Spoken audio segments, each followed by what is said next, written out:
Chapter 3। होरी अपने गांव के समीप पहुंचा तो देखा अभी तक गोबर खेत में ऊख कोड़ रहा है और दोनों लड़कियां भी उसके साथ काम कर रही हैं।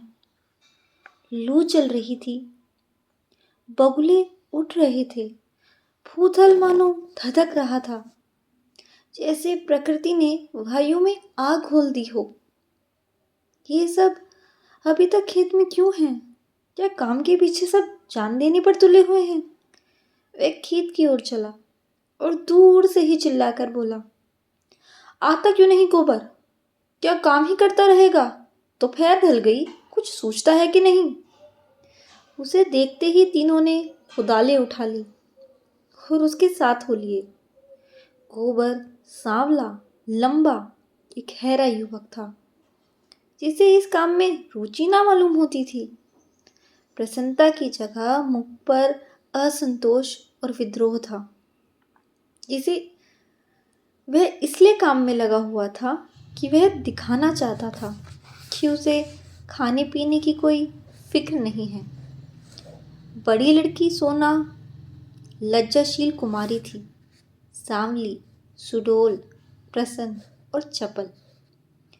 गाढ़े की लाल साड़ी जिसे वे घुटनों से मोड़कर कमर में बांधे हुई थी, उसके हल्के शरीर पर कुछ लदी हुई सी थी और उस प्रौढ़ता की गरिमा दे रही थी।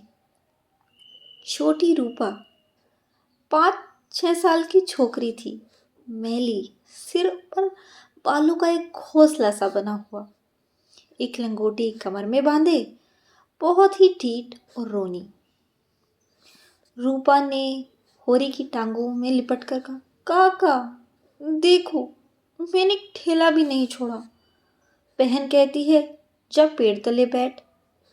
ढेले ना तोड़े जाएंगे काका तो मिट्टी कैसे बराबर होगी? होरी ने उसे गोद में उठाकर प्यार करते हुए कहा, तूने बहुत अच्छा किया बेटी, चल घर चले।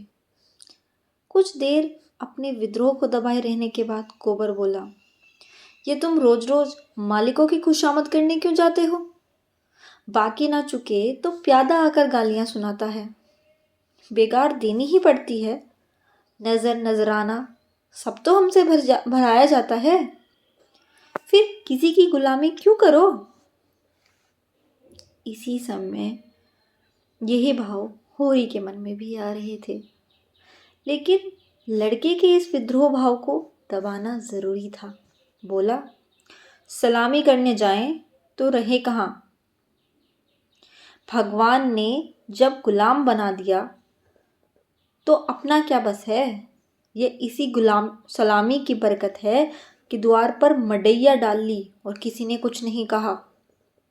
घोरे ने द्वार पर खूंटा गाड़ा था, जिस पर कारिंदों ने 2 रुपए डांड ले लिए थे। तलैया से कितनी मिट्टी हमने खोदी, कारिंदे ने कुछ नहीं कहा। दूसरा खोदे तो नजर देनी पड़े। अपने मतलब के लिए सलामी करने जाता हूँ, पाँव में सनीचर नहीं है और ना सलामी करने में कोई बड़ा सुख मिलता है। घंटों खड़े रहो तब जाके मालिक को खबर होती है। कभी बाहर निकलते हैं, कभी हवा कहला देते हैं कि फुर्सत नहीं है। गोबर ने कटाक्ष किया, बड़े आदमियों की हाँ में हाँ मिलाने में कुछ ना कुछ आनंद तो मिलता ही है, नहीं लोग मेमोरी के लिए क्यों खड़े हो? जब सिर पर पड़ेगी तब मालूम होगा बेटा, अभी जो चाहे कह लो। पहले मैं भी यही सब बातें सोचा करता था, पर अब मालूम हुआ कि हमारी गर्दन दूसरों के पैरों के नीचे दबी हुई है, अकड़कर निभा नहीं हो सकता। पिता पर अपना क्रोध उतारकर गोबर कुछ शांत हो गया और चुपचाप चलने लगा। सोना ने देखा रूपा बाप की गोदी में चढ़ी बैठी है तो ईर्ष्या हुई, उसे डांट कर बोली, अब गोद से उतर, पाँव पाँव क्यों नहीं चलती? क्या पाँव टूट गए हैं? रूपा ने बाप की गर्दन में हाथ डालकर ढिठाई से कहा, ना उतरेंगे, जाओ। काका, बहन रोज हमको चिढ़ाती है कि तू रूपा है, मैं सोना हूँ, मेरा नाम कुछ और रख दो। होरी ने सोना को बनावटी रूप से रोष दिखाकर कहा, तू इसे क्यों चिढ़ाती है सोनिया? सोना तो देखने को है, निभा तो रूपा से होता है। रूपा ना हो तो रुपए कहाँ से बने, बता। सोना ने अपने पक्ष का समर्थन किया। सोना ना हो तो मोहन कैसे बने, नथुनिया कहाँ से आए, कंठा कैसे बने। गोबर भी इस विनोद में विवाद में शरीक हो गया। रूपा से बोला, तू कह दे, सोना तो सूखी पत्ती की तरह पीला होता है, रूपा तो उजला होता है जैसे सूरज। सोना बोली, शादी ब्याह में पीली साड़ी पहनी जाती है, उजली साड़ी कोई नहीं पहनता। रूपा इस दलील से परास्त हो गई। गोबर और होरी की ओर कोई दलीलें इसके सामने ठहर न सकी। उसने सुप्त आंखों से होरी को देखा। होरी को एक नई युक्ति सूझ गई। बोला, सोना बड़े आदमियों के लिए है, हम गरीबों के लिए तो रूपा ही है। जैसे जौ को राजा कहते हैं, गेहूं को चमार, इसलिए ना कि गेहूं बड़े आदमी खाते हैं जो हम लोग खाते हैं। सोना के पास इस सबल युक्ति का कोई जवाब न था। परास्त होकर बोली, तुम सब जन एक हो गए, नहीं रुपया को रुला कर छोड़ती। रूपा ने उंगली मटका कर कहा, ए राम सोना चमार, ए राम सोना चमार। इस विजय को उसे इतना आनंद हुआ कि बाप की गोदी में न रह सकी। जमीन पर कूद पड़ी और उछल उछल कर यही रट लगाने लगी, रूपा राजा सोना चमार, रूपा राजा सोना चमार। ये लोग घर पहुंचे तो धनिया द्वार पर खड़ी इनकी बाट जो रही थी। रुष्ट होकर बोली, आज इतनी देर क्यों की गोबर? काम के पीछे कोई परान थोड़ी ही दे देता है। फिर पति से गर्म होकर कहा, तुम भी वहां से कमाई करके लौटे तो खेत में पहुंच गए, खेत कहीं भागा जाता था। द्वार पर कुआं था। होरी और गोबर ने एक एक कलसा पानी सिर पर उड़ेला। रूपा को नहलाया और भोजन करने गए। जौ की रोटियां थी पर गेहूं जैसी सफेद और चिकनी। अरहर की दाल थी जिसमें कच्चे आम पड़े हुए थे। रूपा बाप की थाली में खाने बैठी। सोना ने उसे ईर्ष्या भरी आंखों से देखा, मानो कह रही थी, वाह रे दुलार। धनिया ने पूछा, मालिक से क्या बातचीत हुई? होरी ने लोटा भर पानी चढ़ाते हुए कहा, यही तहसील वहसील वसूल की बात थी और क्या। हम लोग समझते हैं बड़े आदमी बहुत दुखी होंगे, लेकिन सच पूछो तो वे हमसे भी ज़्यादा दुखी हैं। हमें पेट की ही चिंता है, उन्हें हजारों चिंताएं घेरे रहती है। राय साहब ने और क्या क्या कहा था वे कुछ होरी को याद न था। उस सारे कथन का खुलासा मात्र उसके स्मरण में चिपका हुआ रह गया था। गोबर ने व्यंग्य किया, तो फिर अपना इलाका हमें क्यों नहीं दे देते? हम अपने खेत, बैल, हल, कुदाल सब उन्हें देने को तैयार हैं। करेंगे बदला? यह सब दूरता है, नीरी मोट मर्दी। जिसे दुख होता है वह दर्जनों मोटरें नहीं रखता, महलों में नहीं रहता, हलवा पूरी नहीं खाता और ना नाच रंग में लिप्त रहता है। मजे से राज का सुख भोग रहे हैं, हो ऊपर से दुखी। होरी ने चिल्लाकर कहा, अब तुमसे बहस कौन करे भाई? जे जात किसी से छोड़ी जाती है कि वही छोड़ देंगे। हमें को खेती से क्या मिलता है? एक आने नफरी की मजूरी भी नहीं तो पड़ती। जो 10 रुपये महीना का भी नौकर है वह हमसे अच्छा खाता पहनता है, लेकिन खेतों को छोड़ा तो नहीं जाता, खेती छोड़ दे और क्या करे। नौकरी कहीं मिलती है फिर मर्जाद भी तो पालना ही पड़ता है। खेती में तो मर्जाद है, वही नौकरी में तो नहीं। इसी तरह जमींदारों का हाल भी समझ लो, उनकी जान को भी तो सैकड़ों रोग लगे हुए हैं। हाकिमों को रसद पहुंचाओ, उनकी सलामी करो, अमलों को खुश करो, तारीख पर मालगुजारी ना चुका दे तो हवालात हो जाए, कुड़की आ जाए। हमें कोई कोई हवालात नहीं ले जाता, 2-4 गालियां घुड़कियां ही तो मिलकर रह जाती है। गोबर ने प्रतिवाद किया, ये सब कहने की बातें हैं। हम लोग दाने दाने को मोहताज हैं, देह पर साबित कपड़े नहीं हैं। चोटी का पसीना एड़ी तक आता है, तब भी गुजर नहीं होता। उन्हें क्या, मजे से गद्दी मसनद लगाए बैठे हैं। सैकड़ों नौकर चाकर हैं, हजारों आदमियों पर हुकूमत है। रुपए ना जमा होते हों पर सुख तो सभी तरह का भोगते हैं। धन लेकर आदमी और क्या करता है। तुम्हारी समझ से हम और वह बराबर हैं। भगवान ने तो सबको बराबर बनाया है। यह बात नहीं है बेटा।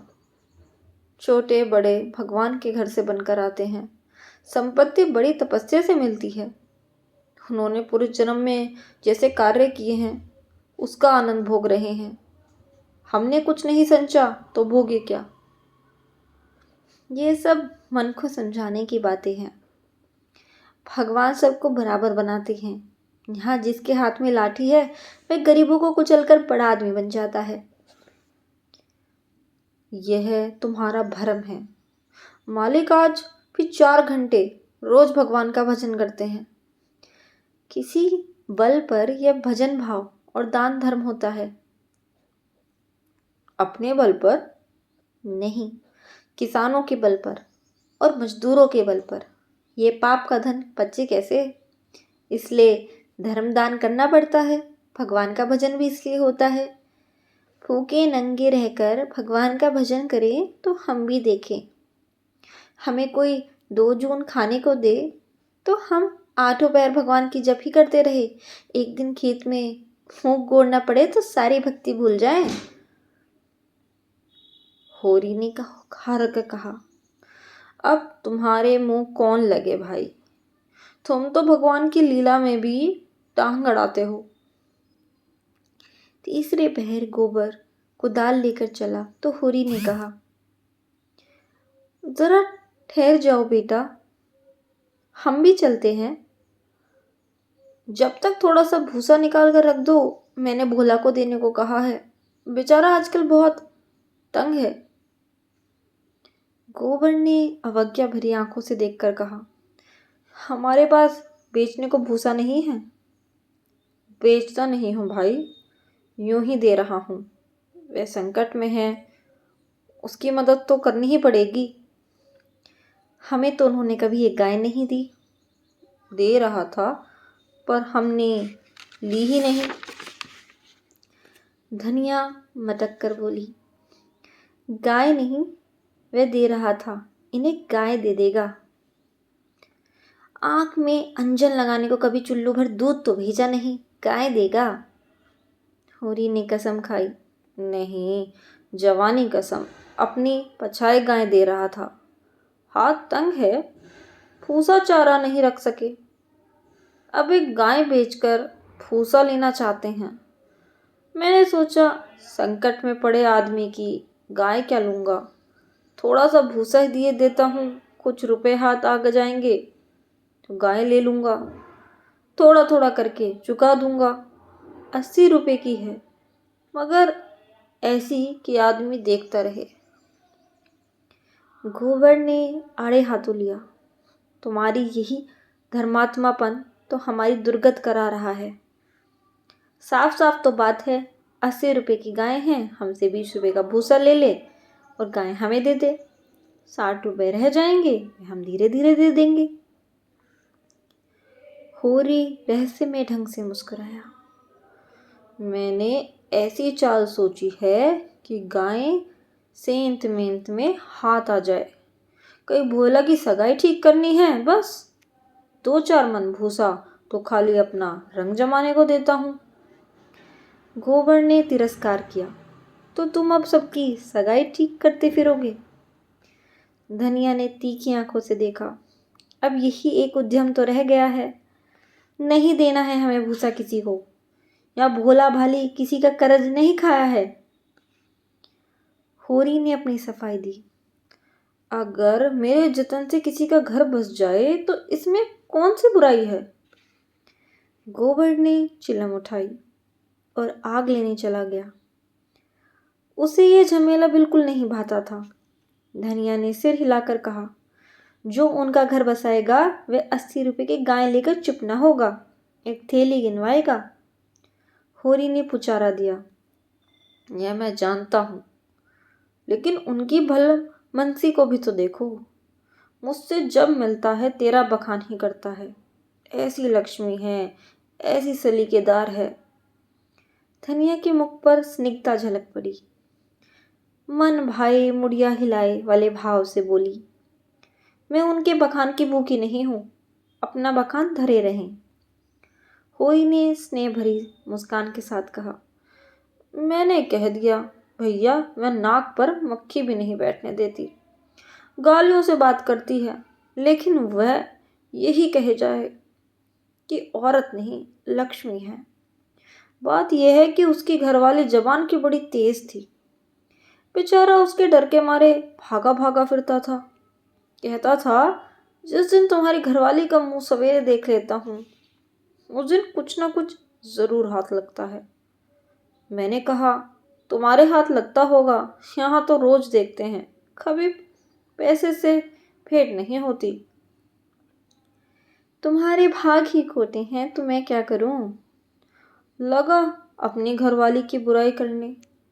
भिखारी को भीख तक न देती थी, झाड़ू लेकर मारने दौड़ती थी। लालचीन ऐसी कि नमक तक दूसरे के घर से मांग लाती थी। मरने पर किसी की क्या बुराई करूं, मुझे देखकर चलती थी। भोला बड़ा गमखोर था कि उसके साथ निभा कर गया। दूसरा होता तो जहर खा के मर जाता। मुझसे 10 साल बड़े होंगे भोला, पर राम राम पहले ही करते हैं। तो क्या कहते थे कि जिस दिन तुम्हारी घरवाली का मुंह देख लेता हूं तो क्या होता है। उस दिन भगवान कहीं ना कहीं से कुछ भेज देते हैं। बहुएं भी तो ऐसी वैसी ही चटोरी नाई हैं। अब की सबों ने 2 रुपए के खरबूजे उधार खा डाले।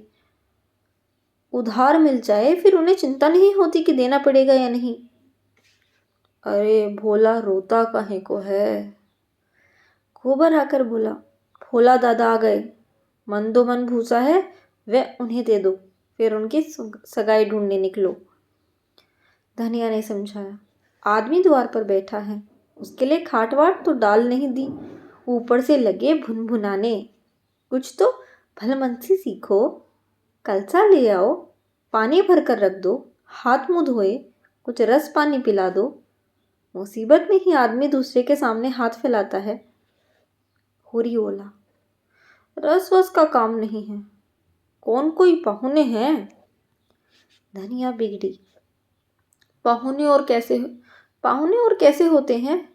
रोज रोज जो तुम्हारे घर द्वार पर नहीं आते हैं। इतनी दूर से धूप थाम में आए हैं, प्यास लगी होगी। रुपया देख, डब्बे में तम्बाकू है कि नहीं, गोबर के मारे कहीं को बची होगी। दौड़कर एक पैसे का तम्बाकू सहुआइन की दुकान से ले ले। भोला की आज जितनी खातिर हुई और कभी नहीं हुई होगी। गोबर ने खाद डाल दी, सोना रस घोल लाई, रूपा तम्बाकू भर लाई। धनिया द्वार पर किवाड़ की आड़ में खड़ी अपने कानों से अपना बखान सुनने के लिए अधीर हो रही थी। भोला ने चिलम हाथ में लेकर कहा, अच्छी घरनी घर में आ जाए तो समझ लो लक्ष्मी आ गई। वही जानती है छोटे बड़े का आदर सत्कार कैसे करना चाहिए। धनिया के हृदय में उल्लास का कंपन हो रहा था। चिंता, निराशा और अभाव से आहत आत्मा इन शब्दों में एक कोमल शीतल स्पर्श का अनुभव कर रही थी। होरी जब भोला का खांचा उठाकर भूसा लाने अंदर चला तो धनिया भी पीछे पीछे चली। होरी ने कहा, जाने कहाँ से इतना बड़ा खांचा मिल गया, किसी भड़बूजे से मांग लिया होगा। मन भर से कम ना भर में ना भरेगा, 2 खांचे भी दिए तो मन निकल जाएंगे। धनिया फूली हुई थी, मलामत की आंखों से देखती हुई बोली, या तो किसी को नेवता ना दो, और दो तो भर पेट खिलाओ। तुम्हारे पास फूल पत्र देने थोड़ी ही आए हैं कि चेंगरी लेकर चलते। देते ही हो तो 3 खांचे दे दो। भला आदमी लड़कों को क्यों नहीं लाया? अकेले कहाँ तक ढोएगा, जान निकल जाएगी। 3 खांचे तो मेरे दिए नहीं जाएंगे। तब क्या 1 खांचा देकर टालोगे? गोबर से कह दो अपने खांचा भरकर उनके साथ चला जाए। गोबर ऊँख गोड़ने जा रहा है। एक दिन न गोड़ने से ऊँख सूख न जाएगी। यह तो उनका काम था कि किसी को अपने साथ लेते आते। भगवान के लिए 2 बेटे हैं, ना होंगे घर पर, दूध लेकर बाजार गए होंगे। यह तो अच्छी दिल लगी है कि अपना माल भी दो और उसे घर तक भी पहुंचा दो। लाद दे, लादने वाला साथ कर दे। अच्छा भाई, कोई मत जाए, मैं पहुंचा दूंगी। बड़ों की सेवा में लाज नहीं है। और ये 3 खांचे उन्हें दे दूं तो अपने बैल क्या खाएंगे? यह सब तो नेवता देने से पहले ही सोच लेना था। ना हो तुम और गोबर दोनों चले जाओ। मुरोवत की तरह होती है, अपना घर उठाकर नहीं दे दिया जाता। अभी जमींदार का प्यादा आ जाए तो अपने सिर पर फूसा लाद कर पहुंचाओगे, तुम्हारा लड़का लड़की सब। और वहां शायद मंदोमन लकड़ी भी फाड़नी पड़े। जमींदार की बात और है। हाँ, वे डंडी के जोर से काम लेता है ना। उसके खेत नहीं जोतते, खेत जोतते तो लगान नहीं देते। अच्छा भाई, जान ना खा, हम दोनों चले जाएंगे। कहाँ से मैंने इस भूसा देने को कह दिया। या तो चलेगी नहीं, या चलेगी तो दौड़ने लगेगी। तीनों खांचे भूसे से भर दिए गए। गोबर कूड़ रहा था। उसे अपने बाप के व्यवहारों में जरा भी विश्वास न था। वह समझता था कि जहाँ जाते हैं कुछ न कुछ घर से खो आते हैं। धनिया प्रसन्न थी। रहा होरी, वह धर्म स्वार्थ के बीच में डूब उतर रहा था। होरी और गोबर मिलकर एक खांचा बाहर लाई। भोला ने तुरंत अपने अंगोछे को बीड़ा बनाकर सिर पर रखते हुए कहा, मैं इसे रखकर अभी आता हूँ, एक खांचा ओढ़ लूंगा।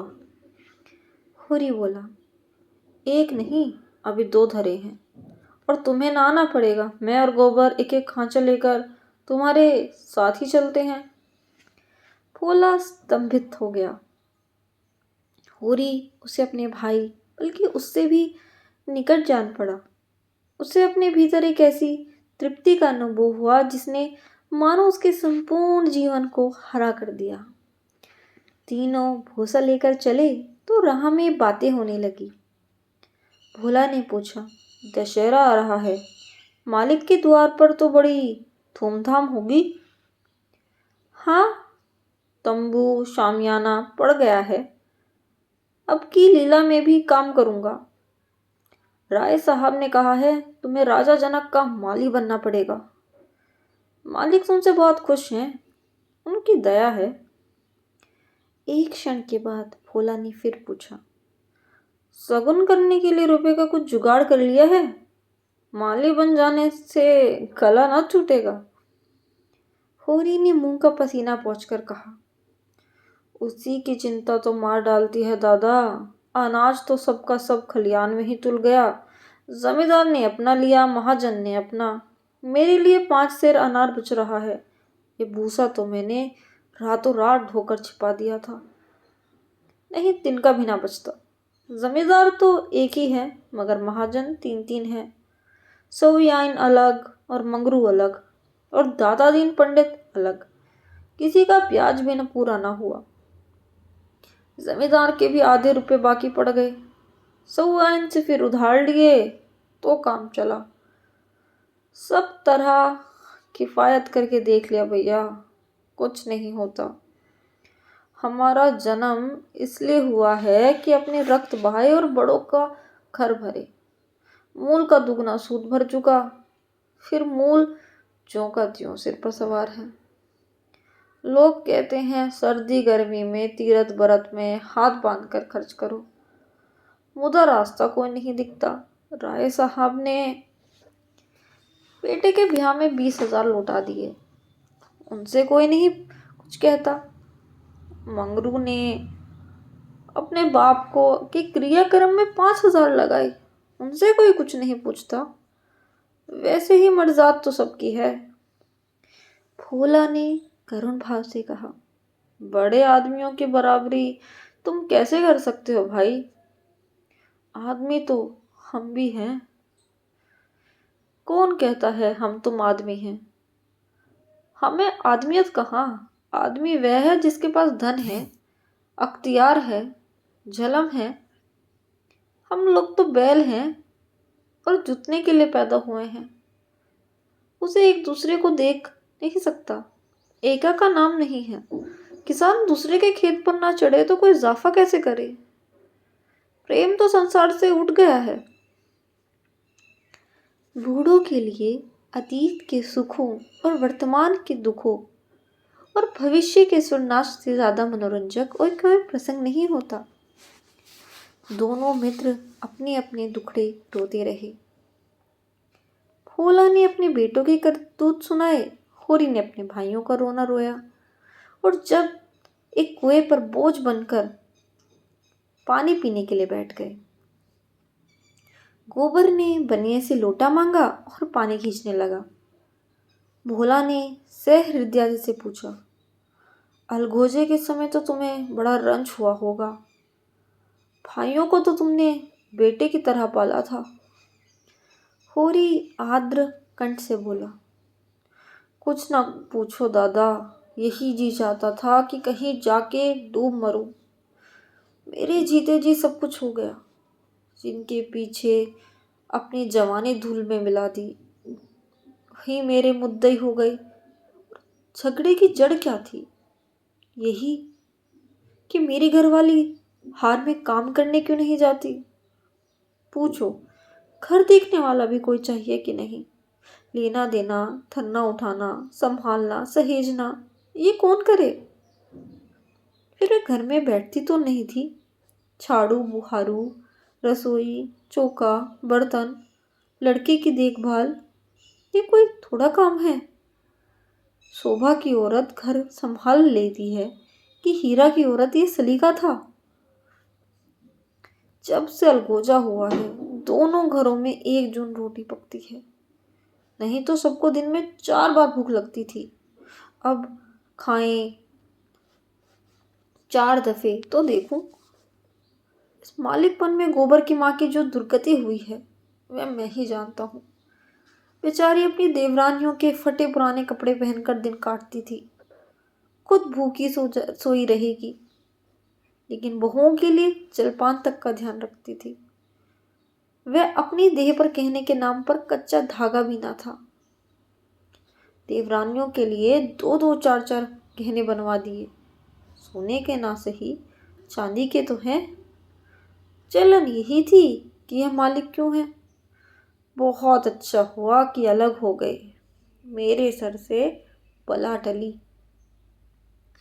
फूला ने एक लोटा पानी चढ़ाकर कहा, यही हाल घर घर है भैया। भाइयों की बात ही क्या, यहाँ तो लड़कों से भी नहीं पड़ती। इसलिए कि मैं किसी की कुचाल देखकर मुंह नहीं बंद कर सकता। तुम जुआ खेलोगे, चरस पियोगे, गांजे के दम लगाओगे, मगर आए किसके घर से? खर्चा करना चाहते हो तो कमाओ, मगर कमाई तो किसी से नहीं होगी। खर्च दिल खोलकर करेंगे। जेठा कमाता सौदा लेकर बाजार जाएगा तो आधे पैसे गायब। पूछो तो कोई जवाब नहीं। छोटा जंगी है वह संगत के पीछे मतवाला रहता है। सांझ हुई और ढोल मजीरा लेकर बैठ गए। संगत को मैं बुरा नहीं कहता, गाना बजाना ऐब नहीं, लेकिन ये सब काम फुर्सत के हैं। ये नहीं कि घर का तो कोई काम ना करो, आठों पहर उसी धुन में पड़े रहो।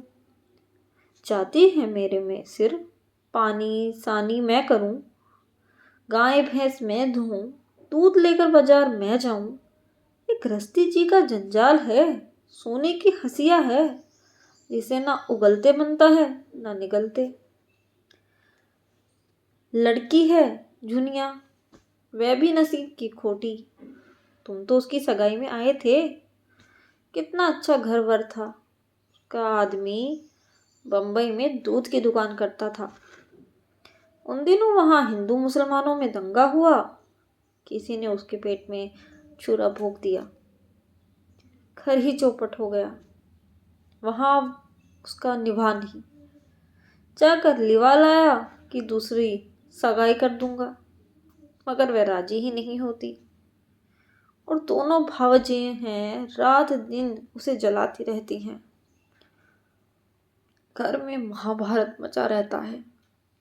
विपत किस मारी यहाँ आई, यहाँ भी चैन नहीं। इन्हीं दुखड़ों में रास्ता कट गया। भोला का पुरवा था तो छोटा, मगर बहुत गुलजार। अधिकतर अहीर ही बसते थे। किसानों के देखते इनकी दशा बहुत बुरी ना थी। भोला गांव का मुखिया था। द्वार पड़ी सी चरनी थी, जिस पर 10-12 गायें भैंसें खड़ी सानी खा रही थी। वो सारे में एक बड़ा सा तख्त पड़ा था, जो शायद 10 आदमियों से भी ना उठता। किसी खूंटी पर ढोलक लटक रही थी, किसी पर मजीरा। एक ताक पर कोई पुस्तक बस्ते में बंधी रखी थी, जो शायद रामायण हो। दोनों बहुएं सामने बैठी गोबर पात रही थी और झुनिया चौखट पर खड़ी थी। उसकी आंखें लाल थी और नाक के सिरे पर भी सुर्खी थी। मालूम होता था अभी रोकर उठी है। उसके मांसल स्वस्थ सुगठित अंगों में मानो यौवन लहरें मार रहा था। मुंह बड़ा और गोल था, कोपल फूले हुए, आंखें छोटी और भीतर धसी हुई। माथा पतला, पर वक्ष का उभार और गात का वही गुदगुदापन आंखों को खींचता था। उस पर छपी हुई गुलाबी साड़ी उसे और भी शोभा प्रदान कर रही थी। भोला को देखते ही उसने लपक कर उसके सिर से खांचा उतरवाया। भोला ने गोबर की और होरी के खांचे उतरवाए और जुनिया से बोला, पहले एक चिलम भर ला, फिर थोड़ा सा रस बना ले। पानी ना हो तो गगरा ला, मैं खींच दूं। होरी महतो को पहचानती है ना? फिर होरी से बोला, घरने के बिना घर नहीं रहता भैया, पुरानी कहावत है। नाटन खेती बहुरियन घर, नाटे बैल क्या खेती करेंगे और बहुएं क्या घर संभालेंगी। जब से इनकी माँ मरी है, जैसे घर की बरकत ही उठ गई है। बहुएं आटा पाथ लेती हैं, पर गृहस्थी चलाना क्या जाने। हाँ, मुंह चलाना खूब जानती हैं। लौंडे कहीं फड़ पर जमे होंगे, सबके सब आलसी हैं, काम चोर। जब तक जीता हूँ इनके पीछे मरता हूँ, मर जाऊंगा तो आप सिर पर हाथ रख कर रोएंगे। लड़की भी वैसी ही है, छोटा सा ओढ़ना भी करेगी तो भुन भुना कर। मैं तो सह लेता हूँ, खसम थोड़े ही सहेगा। जूनिया एक हाथ में भरी हुई चिलम, दूसरे में रस का लोटा लिए बड़ी फुर्ती से आ पहुंची। फिर रस्सी और कलसा लेकर पानी भरने चली। गोबर ने उसके हाथ से कलसा लेने के लिए हाथ बढ़ाकर चेपते हुए कहा, तुम रहने दो, मैं भरे लाता हूं। जूनिया ने कलसा दे दिया। कुएं के जगत पर जाकर मुस्कुराती हुई बोली, तुम हमारे मेहमान हो, कहोगे एक लोटा पानी भी किसी ने ना दिया। मेहमान कहीं से हो गया, तुम्हारा पड़ोसी ही तो हूं। पड़ोसी साल भर में एक बार भी सूरत ना दिखाए तो मेहमान ही है। रोज रोज आने से मर्जाद भी तो नहीं रहती। चुनिया हंसकर तिरछी नजरों से देखती हुई बोली, वही मर्जाद तो दे रही हूँ। महीने में एक बेर आओगे, ठंडा पानी दूंगी। 15वें दिन आओगे, चिलम पाओगे। 7वें दिन आओगे, खाली बैठने को माची दूंगी। रोज रोज आओगे, कुछ ना मिलेगा। दर्शन तो दोगी, दर्शन के लिए तो पूजा करनी पड़ेगी। यह कहते कहते जैसे उसे कोई भूली हुई बात याद आ गई। उसका मुंह उदास हो गया। वह विधवा है। उसके नारीत्व के द्वार पर पहले उसका पति रक्षक बना बैठा रहता था। वह निश्चित थी, अब उस द्वार पर कोई रक्षक न था, इसलिए वह उस द्वार को सदैव बंद रखती है। कभी कभार घर के सूनेपन से उत्काकर वह द्वार खोलती है, पर किसी को आते देखकर भयभीत होकर दोनों पट फेर लेती है। गोबर ने कलसा भरकर निकाला। सबों ने रस पिया और एक चिलम तमाकू और पीकर लौटे। भोला ने कहा, कल तुम आकर गाय ले जाना गोबर, इस वक्त तो सानी खा रही है। गोबर की आंखें उसी गाय पर लगी हुई थी और मन ही मन वह मुग्ध हुआ जाता था। गाय इतनी सुंदर और सुडौल है, इसकी उसने कल्पना भी ना की थी। होरी ने लोभ को रोक कर कहा, मंगवा लूंगा, जल्दी क्या है। तुम्हें जल्दी ना हो, हमें तो जल्दी है। उसे द्वार पर देखकर तुम्हें वह बात याद रहेगी। उसकी मुझे बड़ी फिक्र है दादा। तो कल गोबर को भेज देना। दोनों ने अपने अपने खांचे सिर पर रखे और आगे बढ़े। दोनों इतने प्रसन्न थे मानो ब्याह करके लौटे हों। होरी को तो अपनी चीर संचित अभिलाषा के पूरे होने का हर्ष था, और वो बिना पैसे के। गोबर को इससे भी बहुमूल्य वस्तु मिल गई थी। उसके मन में अभिलाषा जाग उठी थी। अवसर पाकर उसने पीछे की तरफ देखा। चुनिया द्वार पर खड़ी थी, मत आशा की भांति, अधीर, चंचल।